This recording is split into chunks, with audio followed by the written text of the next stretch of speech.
વડોદરાની ઐતિહાસિક ધરતી પર ડોક્ટર ભીમરાવ બાબા સાહેબ આંબેડકરને અસ્પૃશ્યતા અને જાતિવાદનો અત્યંત કડવો અનુભવ થયો.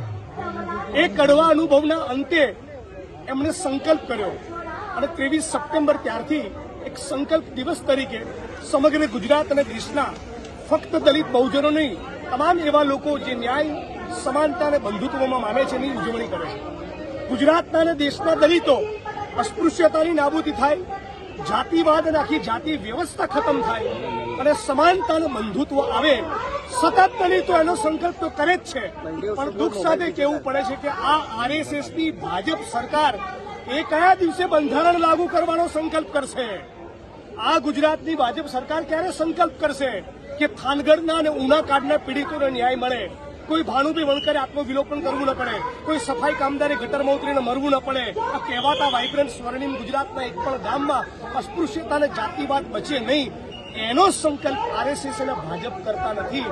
એ પણ આજના પ્રસંગે કહેવા માંગુ છું.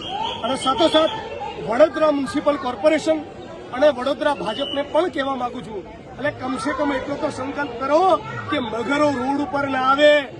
કમસે કમ એટલો તો સંકલ્પ કરો કે વડોદરામાં કાયદો અને વ્યવસ્થા જળવાય. ચારે બાજુ ભૂવા, ખાડે ગયેલું તંત્ર, આ તંત્ર વડોદરાની અંદર પણ સુધરે એવો સંકલ્પ પણ વડોદરા મ્યુનિસિપલ કોર્પોરેશન અને ભાજપની સરકારે કરવું જોઈએ.